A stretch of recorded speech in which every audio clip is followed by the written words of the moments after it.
Rêveberiya Xweser dest bi mezintirîn projeyên geşebêdana herêmên Başûrê Hesekê kirine. Projeya kişandina ava çemê Firatê bo bajarê Hesekê û navçeya Başûrî wê bi buhaya $1,5 milyon. Li gorî agahiyan got proje bi piştgiriya aborî ya koalîsyona navneteweyî dest pê kiriye.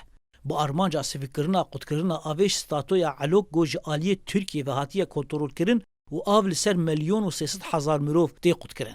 Boriyên kişandina avê dê bi dirêjehiya 106 kîlometrî be got ji bajarokê Siwerê yê girêdayê Dêra Zorê ber bi statoya Ezîziyê ya bajarê Hesekê were kişandin. Li gorî avgahiyan got pêdiviya navçeya Başûrê Hesekê ya avê got di bajarokê Mergeda westgeha El Elwa Şeddadê bajarokê 47 bi av bike û 20 ji sedî ji pêdiviya bajarê Hesekê pêk bîne.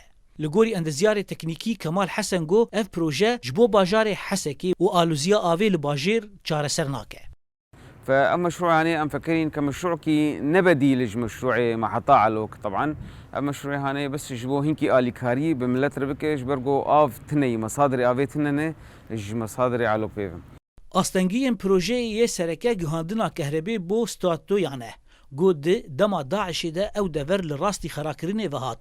Destgeha Kehreba Hesekê projeya kişandina xetak elektrîkê bi buhaya $100,000 girte ser milê xwe û niha ser kar dike. Di projeyê de nêzîkî 1000 endezyar û karmend ser dirêjahiya 3 mehan dê di projeyê de kar bikin û ev yek jî ji bo xelkên wê deverê bi taybetî li Başûrê Hesekê derfetek kar pir baş e.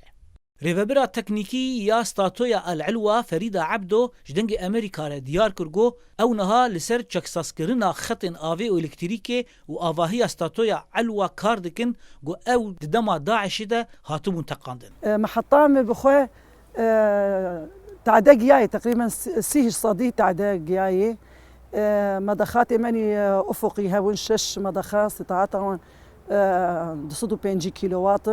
أنا ما قش فكرني ما دخستني ورشاتي محركات وورشاتي إيه مضخات أنا قش يعني تقريبا دمها إن شاء الله ويا محركاتي ما تجهيزاتي ما قش خالص بن. Jino avakirina herêmê got di şerê dû dirêj de derbas bûye yek ji armancên sereke ya Rêveberiya Xweser bi piştgirî ji koalîsyona navnetewî gorê li ber vegera Daişê digire û aramî û tenahiyê li herêmê vedigerînin. Piraniya projeyê di herêmên şaneyên Daişê tê de aktivin derbas dibin û metirsiyên ewlekarî riştin li pêş hêzin ewlekariyê da ku ev proje û boriyên kişandina avê careke din ji aliyê Daişê ve neyên teqandin.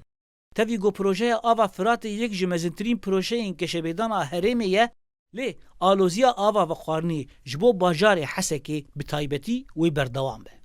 Zana Umer dengê Amerîka navçeya Dêra Zorê.